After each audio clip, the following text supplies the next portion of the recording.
So thank you for taking the time to do this interview with me. I appreciate. So let's start. Can you please briefly introduce yourself? Okay, my name is Haris Go. I've worked in the hotel industry approximately about 6 to 7 years. So when I started my career, I was working in Grand Millennium Kuala Lumpur. So I was working there as a duty manager. So duty manager there on and off, also during COVID. So probably about 3 years there. Then I moved to Aloft KL Central, also as a duty manager. And then I got called back to Grand Millennium, promoted to the club floor manager. And so total my time with Grand Millennium probably about 4 years lah, you would say. Then I moved to Ritz-Carlton Kuala Lumpur. In Ritz-Carlton I was promoted as the assistant front office manager. So I worked there about a year, 5 years. And then moved to Langkawi.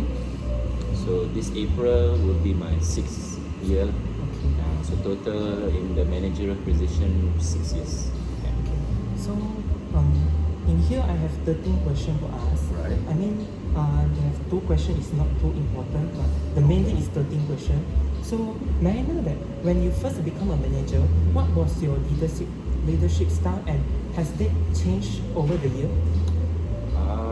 For me, yes, I can say it does change over the years, because when you first get into the managerial role, you're still trying to find yourself.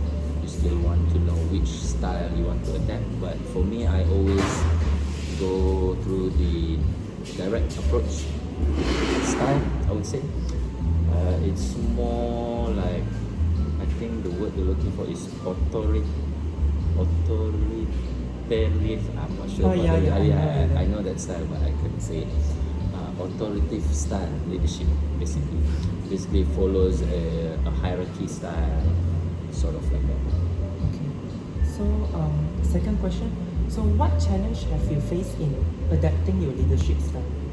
Okay, so my leadership style, as I mentioned, is being very direct, very upfront. So with that, some people might not like it. Okay. So when people don't like something, when they are a bit resistant to change, that's when they have problems. So most of the staff that cannot adapt, they will resign, or they'll find somewhere else to work, or they'll just be a little bit resistant to change. Understood. Yeah. Third question. What factors influence the way you lead your employee on a daily basis? What factors are? Basically, the main factors is results. Basically, I want them to deliver my standards, my standard, my results. So those are the main factors that influence me. Okay, understood. So may I ask, how do you typically make decision? Is it inventory or you have made some communication with your team? Well, that depends on what type of decision I'm making. If it's like a day-to-day basis, operational decisions, normally I would make the decision on myself. But if it's involved like company or future planning, so that I would have to consult my direct bosses, my higher authority. So we would come in a meeting, then we will decide. Okay, understood. So how do you communicate expectation and goals to your team member? Expectation and goals. Okay, so that one is most effective through daily meetings or daily briefings, which I always have with my staff. So we will have a briefing every day normally. So that's when we brief to each other the day-to-day operation, not just what's going on, but also on their well-being.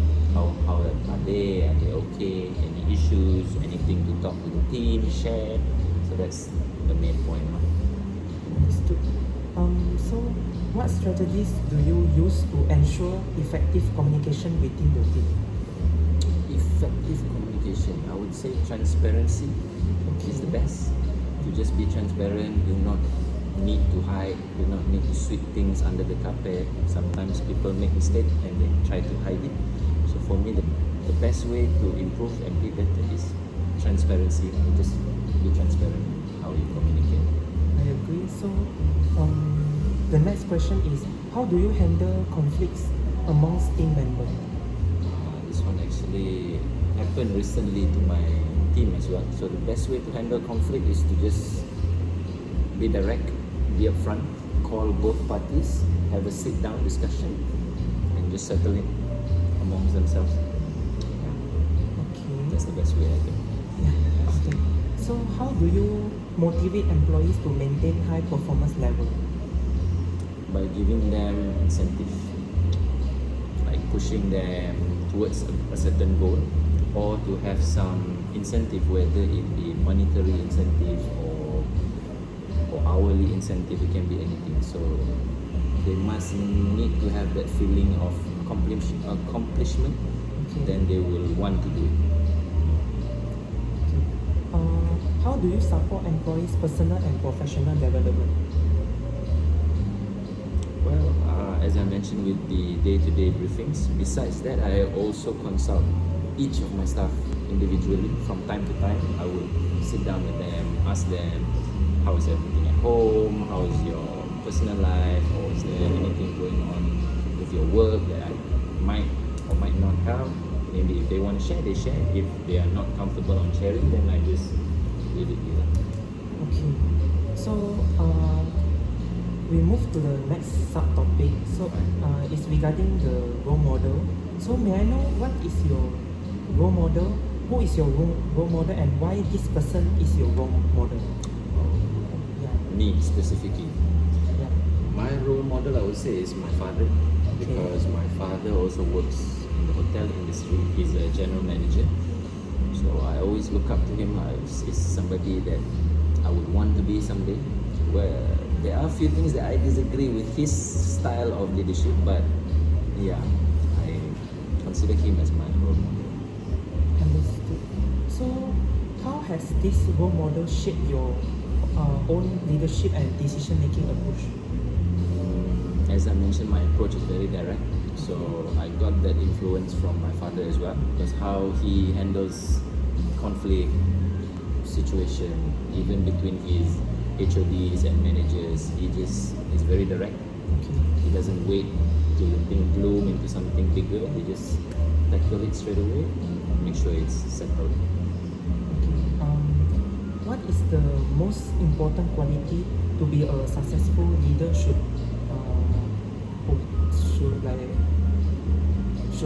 apply something? For a leader, which question? 14, yeah. It's the most important.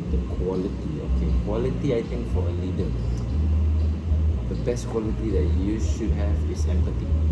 Okay. Because being a leader, you're not just delivering results. The most important thing of being a leader is to take care of the people below you, that is under you. So in order for that to happen, you need to have a little bit of empathy. You need to know how they feel, how you feel. So that's the best. That's it. So let's move to the last question. So what advice would you give to me to become an effective leader in the future?